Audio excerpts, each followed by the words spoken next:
Welcome to તૃપ્તિસ kitchen. કેમ છો બધા? મજામાં?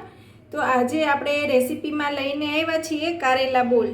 તો તમે જોઈ શકો છો કે આ રીતના બોલ બની અને રેડી થાય છે. પહેલી વાર જોતા તો તમને ખ્યાલ જ નહીં આવે કે આ કારેલાનું શાક છે, કેમ કે તમારા બાળકોને આ રીતે કારેલા ખવડાવવાનો આ બેસ્ટ ઓપ્શન છે. અને યુટ્યુબમાં પહેલી જ વાર આપણે આ રેસીપી અપલોડ થઈ રહી છે. આખા યુટ્યુબમાં આ રીતે કારેલાનું શાક કોઈએ બનાવ્યું નથી. ફર્સ્ટ ટાઈમ આપણી ચેનલમાં આ રેસીપી અપલોડ થવા જઈ રહી છે. તો ચોક્કસથી મારો આ વિડીયો તમે પૂરેપૂરો નિહાળો અને તમારા ઘરમાં જે પણ લોકો કારેલા નહીં ખાતા હોય એ લોકો પણ કારેલા ખાતા થઈ જશે. એટલું સુપર ટેસ્ટી આ શાક બની અને રેડી થાય છે. તો ચલો જોઈએ આપણે એની આગળની પ્રોસેસ કે આ કઈ રીતે આપણે કારેલાનું શાક છે એ રેડી કરવાનું છે.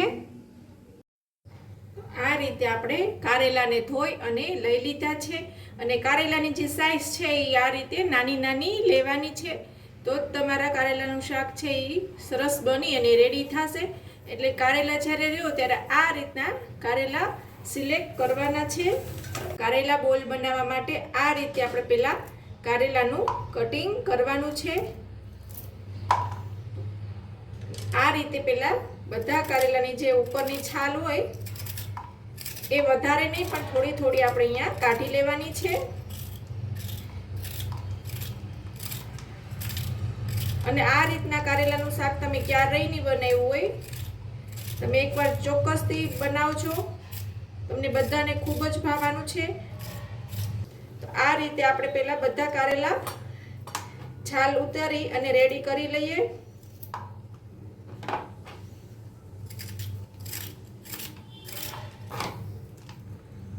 આ રીતે બહુ વધારે નહીં અને બહુ ઓછી નહીં, એ રીતે આપણે કારેલાની છાલ ઉતારવાની છે. અને ત્યારબાદ આપણે આ રીતનું કટિંગ કરવાનું છે.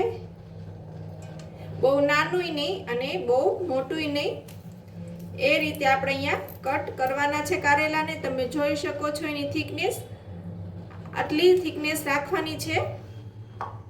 ત્યારબાદ જે આ કારેલા છે એની અંદરનો જે ભાગ છે બિયાનો એ આપણે કાઢી લેવાનો છે.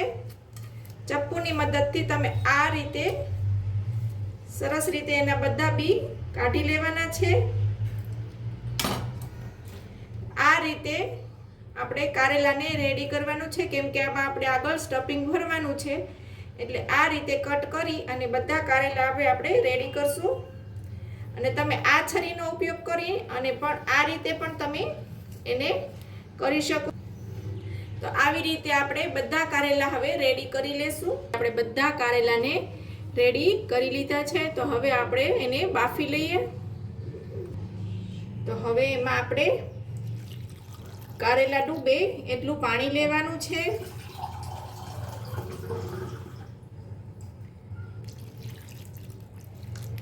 અને ત્યારબાદ એમાં હવે આપણે નમક એડ કરશું.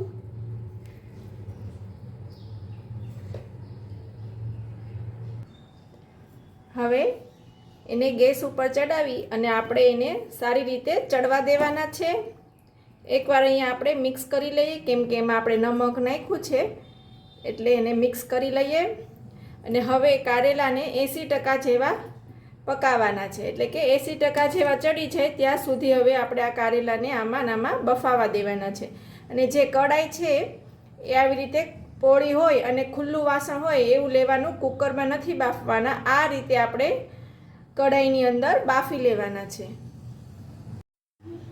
તો અહીંયા એક જાડા તળિયાવાળી કઢાઈ હોય એવી લેવાની છે. ત્યારબાદ આપણે અહીંયા 2 પાવડા જેવું તેલ લેવાનું છે. તેલ ગરમ થાય એટલે એમાં આપણે ચણાનો લોટ લેવાનો છે. ને ચણાનો લોટ તમે જે રીતે કારેલા હોય એ રીતે લેવાનો છે. અહીંયા 250 ગ્રામ કારેલા છે તો મેં મોટા 2 ચમચા ચણાનો લોટ લીધો છે. સારી રીતે આપણે ચણાના લોટને મિક્સ કરી લેશું અને સરસ રીતે એને મિક્સ કરતું જવાનું છે અને શેકતું જવાનું છે.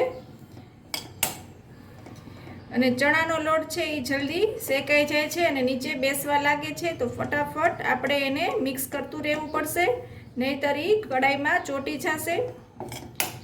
એટલે કન્ટિન્યુ આ રીતે એને હલાવવાનું છે. અને ચણાના લોટની શેકાવાની સુગંધ આવે ત્યાં સુધી આપણે શેકવાનો છે. અને 4 થી 5 મિનિટ જેવો મેં અહીંયા ચણાના લોટને શેકી લીધો છે. તમે જોઈ શકો છો આ રીતે સરસ હવે એ શેકાઈ ગયો છે. એનો કલર ના બદલાવો જોઈએ, એ ખાસ ધ્યાન રાખવાનું કે ચણાના લોટમાં સ્મેલ આવવા મળે, શેકાવાની સુગંધ આવવા મળે એટલે તરત જ આપણે અહીંયા ગેસ બંધ કરી દેવાનો છે. એને એકદમ લાલ નથી કરી નાખવાનો, આ રીતે શેકવાનો છે. એનો કલર જે છે એ એવો ને એવો રહેવો જોઈએ. હવે અહીંયા આપણે ગેસ બંધ કરી દઈએ અને આપણે એને સાઈડમાં એક બાઉલમાં કાઢી લેશું. કારેલા બફાઈ અને રેડી છે. એટલે આ રીતના આપણે બાફવાના છે, બહુ વધારે નહીં અને બહુ ઓછાય નહીં. તમે જોઈ શકો છો આ રીતે. તો અહીંયા આપણા કારેલા જે છે એ બફાઈ અને રેડી છે અને એનું પાણી મેં જે છે એ બધું નિતારી લીધું છે. તો હવે આપણે જે ચણાનો લોટ શેકી અને રેડી રાખ્યો તો ચણાનો લોટ એક બાઉલમાં લઈ લેવાનો છે. ત્યારબાદ એમાં આપણે જે આપણા રૂટીન મસાલા હોય એ બધા એડ કરવાના છે. સૌપ્રથમ પહેલાં અહીંયા આપણે 1.5 ચમચી જેવું ધાણા જીરું પાવડર લેશું. ત્યારબાદ લાલ મરચું પાવડર એ પણ અહીંયા 1.5 ચમચી જેવું લેશું. તમે વધારે ઓછું તમારા ટેસ્ટ પ્રમાણે તમે તીખાશ આપી શકો છો. ત્યારબાદ 1/2 ચમચી જેવી હળદર લેવાની છે. ત્યારબાદ ચપટી હિંગ, એક મોટી ચમચી ગરમ મસાલો, તમે જે રેગ્યુલર ગરમ મસાલો ખાતા હોય એ તમે અહીંયા લઈ શકો છો. ત્યારબાદ નમક પણ તમે તમારા ટેસ્ટને અકોર્ડિંગ અહીંયા લઈ શકો છો. ત્યારબાદ આ લસણને મેં આવી રીતે અધકચરું ખાંડી લીધું છે અને લસણ છે એ ફ્રેશ જ લેવાનું છે. પહેલેથી ખાંડેલું લસણ અહીંયા ઉપયોગ નથી કરવાનો, એટલે આ રીતે ફ્રેશ લસણ ખાંડી અને લેવાનું છે. તો અહીંયા લસણ લેશું અને અડધું લસણ છે એ અહીંયા રહેવા દેવાનું છે, કેમ કે આગળ હજી આપણે બીજો મસાલો બનાવવાનો છે એ પેસ્ટ આમાં આપણે ઉપયોગ કરી લેશું. ત્યારબાદ અહીંયા 1 ચમચી જેવી ખાંડ લીધી છે, એ તમે સ્કીપ પણ કરી શકો છો, પણ કારેલાના શાકમાં થોડી ખાંડ હોય તો ખાવાની મજા આવે, બહુ કડવું ના લાગે એટલે. હવે એમાં આપણે લીંબુનો રસ લેશું. અહીંયા મેં 2 લીંબુ લીધા છે, પણ અહીંયા આપણે 1 લીંબુનો રસ એડ કરવાનો છે અને થોડો આપણે અહીંયા બાકી રાખશું, એ આપણે આગળનો જે મસાલો બનાવવાનો છે એમાં ઉપયોગ કરશું. તો હવે આ બધા મસાલાને આપણે સારી રીતે મિક્સ કરી લેશું અને હાથ વડે જ મિક્સ કરવાનો છે, જેથી કરીને એ સરસ મિક્સ થઈ જાય. આ રીતે પહેલાં આપણે બધો મસાલો સરસ મિક્સ કરી લઈએ. તો આ રીતે આપણે અહીંયા મિક્સ કરી લીધું છે અને મસાલો જે છે એ આ રીતે લચકાદાર બની અને રેડી થયો છે. જો તમારો મસાલો આ રીતે રેડી ન થયો હોય તો તમે એમાં થોડુંક તેલ પણ એડ કરી શકો છો, પણ આપણે અહીંયા લોટ શેકવામાં તેલ લીધું હતું એટલે જરૂર નથી. અને તમે આમાં વરિયાળીનો ભૂકો પણ એડ કરી શકો છો, પણ મેં અત્યારે અહીંયા એડ નથી કર્યો. તો તમે 1/2 ચમચી વરિયાળી પણ તમે આમાં નાખી શકો છો. તો ત્યારબાદ હવે જે આપણે આ કારેલા કટ કરી અને બાફી અને રેડી રાખ્યા છે એમાં આ મસાલો આપણે સ્ટફ કરી લેશું. એકદમ સરસ આપણે આ દબાવી અને કારેલામાં જે છે એ આ મસાલો ભરી લેવાનો છે. આ રીતે આપણે કારેલાને ભરી લેવાના છે.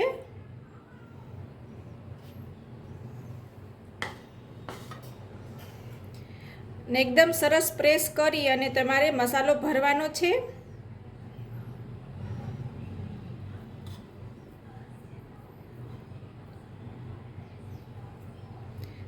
રીતે આપણે હવે બધા કારેલા ભરી અને રેડી કરી લેશું. તો આ રીતે આપણે બધા કારેલા જે છે એ સ્ટફ કરી અને રેડી કરી લીધા છે. તમે જોઈ શકો છો કે એકદમ સરસ અહીંયા બધા કારેલા આપણે છે એ એકદમ વ્યવસ્થિત દબાવી અને સ્ટફિંગ ભરી અને લઈ લીધા છે. અને આ મસાલો સ્ટફિંગ કરતાં આટલો વધ્યો છે એ મસાલો એમ જ રહેવા દેવાનો છે. ત્યારબાદ આ રીતે તીખા મીઠા જે મિક્સ ચવાણું આવે છે એ લેવાનું છે. તમે કોઈ પણ ચવાણું આ રીતનું જે હોય એ લઈ શકો છો, જેમાં બધી વસ્તુ મિક્સ હોય એ રીતનું. એને આપણે મિક્સરના ખાનામાં લઈ લેવાનું છે અને એને અધકચરું આપણે ક્રશ કરી લેવાનું છે. તો તમે જોઈ શકો છો કે આ રીતે જે છે એ અહીંયા મેં દરદરો એનો પાવડર કરી લીધો છે. બહુ વધારે એકદમ ચૂરો નથી કરી નાખવાનો, એનો આવો અધકચરો કરવાનો છે. અને આ ચેવડાની અંદર વરિયાળી હતી એટલે મેં આ સ્ટફિંગ જે છે એમાં વરિયાળી નહોતી લીધી, બાકી તમે વરિયાળીનો પાવડર પણ લઈ શકો છો. તો હવે આપણે આ બાઉલમાં એને લઈ લઈએ અને જે સ્ટફિંગ હતું એ જ બાઉલમાં આપણે આ મસાલાને પણ લઈ લીધો છે ક્રશ કરી. અને હવે આપણે એમાં કોથમીરને અહીંયા એડ કરી લીધી છે આપણે. ત્યારબાદ જે આપણે લસણની પેસ્ટ રાખી હતી જે અડધી આપણે એ આપણે હવે આમાં એડ કરી દઈશું.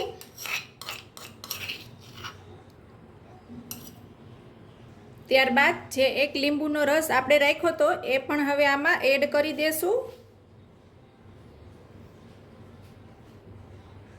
અને હવે સારી રીતે મિક્સ કરી લેશું. અને આમાં બીજા એક્સ્ટ્રા કોઈ મસાલા નાખવાની જરૂર નથી, કેમ કે જે આ તીખા અને મીઠા બે મિક્સ જ છે એટલે આમાં ગળપણ નાખવાની પણ જરૂર નથી. ખાલી લીંબુનો રસ, લસણની પેસ્ટ અને કોથમીર નાખી અને મિક્સ કરી લેવાનું છે.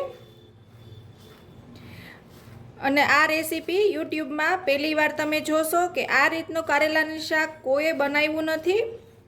આપણી ચેનલમાં પહેલી જ વાર આ રેસીપી તમને જોવા મળશે, કારેલા બોલ્સ, જે આખા યુટ્યુબમાં તમને આ રેસીપી ક્યાંય જોવા મળશે નહીં.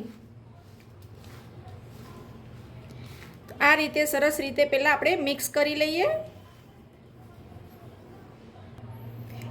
કેમ કે મારી દીકરી છે એ કારેલા નહોતી ખાતી એટલે આ રીતે મેં નવો આઈડિયા બનાવી અને કારેલાનું શાક બનાવું છું.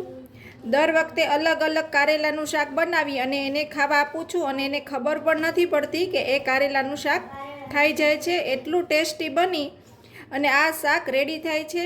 જો તમારા બાળકો પણ કારેલા ના ખાતા હોય તો આ રીતે તમે કારેલાનું શાક કરશો એટલે તમારા બાળકો ચોક્કસથી કારેલાના શાક ખાતા થઈ જશે. તો જે આ કારેલા છે એમાં હવે આપણે જે આ ચવાણાનું સ્ટફિંગ બનાવ્યું છે એ પહેલાં આપણે આ રીતે એક કારેલું લેવાનું છે. ત્યારબાદ એની ફરતી બાજુ આપણે આ રીતે આ જે ઉપરનું સ્ટફિંગ છે એ એડ કરવાનું છે.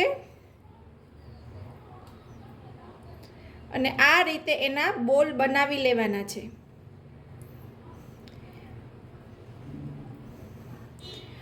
અને તમારા ઘરમાં પણ બધા કારેલાનું શાક ખાતા થઈ જશે એ રીતનું એકદમ આ ટેસ્ટી બની અને રેડી થશે. તો આ રીતે આપણે કારેલાનો બોલ બનાવી લેવાનો છે. તમે જોઈ શકો છો કે આ રીતે જે છે એ કારેલાના બોલ બની અને રેડી થઈ જશે. અંદર પણ સ્ટફિંગ છે અને ઉપરથી પણ આ રીતે આપણે સ્ટફિંગ લગાવ્યું છે. અને બંનેનો જે ટેસ્ટ છે એ એકદમ અલગ છે એટલે ખાવામાં ખૂબ જ સુપર ટેસ્ટી લાગવાના છે આ કારેલા.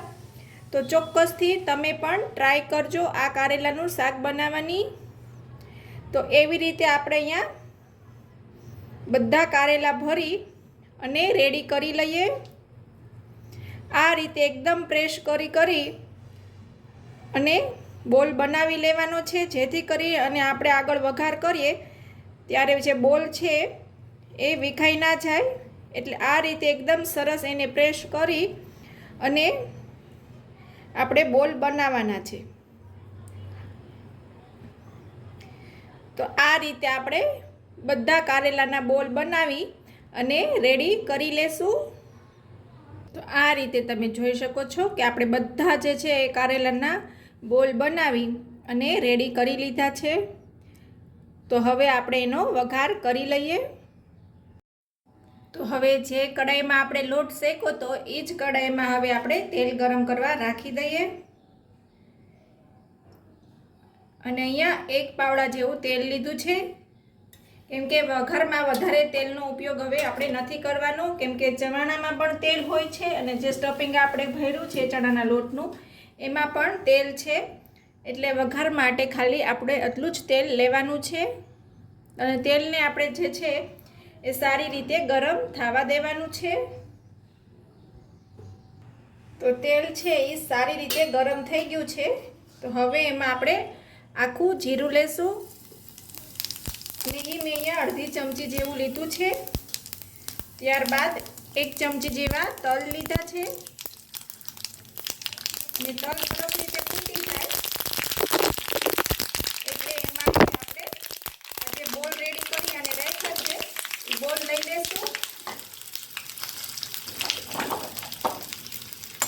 અને એને સારી રીતે મિક્સ કરી લેશું વઘાર સાથે.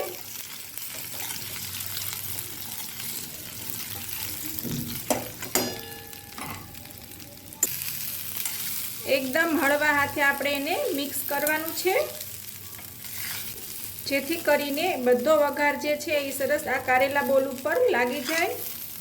એટલા આપણે અહીંયા મિક્સ કરવાના છે. અને આ એક બી મસાલાને આપણે ચડવા દેવાની જરૂર નથી, કેમ કે ઓલરેડી આપણે જે ચવાણું છે એ ચડેલું જ હોય, તેલમાં જે છે એ ફ્રાય થયેલું જ હોય. અને ત્યારબાદ જે અંદરનું સ્ટફિંગ છે એને પણ આપણે અહીંયા ચણાના લોટને શેકી અને લીધું છે, તો એને પણ અહીંયા ચડવા દેવાની જરૂર નથી. તો તૈયાર છે આપણા કારેલા બોલ. તો હવે આપણે એને સર્વિંગ બાઉલમાં સર્વ કરી લઈએ. આ રીતનું મેં સર્વિંગ બાઉલ લીધો છે. એમાં હવે આપણે અહીંયા કારેલા બોલને સર્વ કરી લઈએ.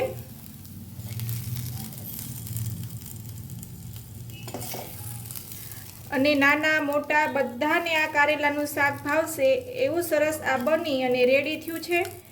અને યુટ્યુબમાં પહેલી જ વાર આપણે આ રેસીપી અપલોડ કરી છે. કારેલાના શાકમાં કોઈ પણ આવી રીતના બોલ બનાવી અને રેસીપી અપલોડ નથી કરી. આપણા કિચનમાં પહેલી વાર આવી રીતે બોલવાળી જે રેસીપી છે એ અપલોડ થઈ રહી છે.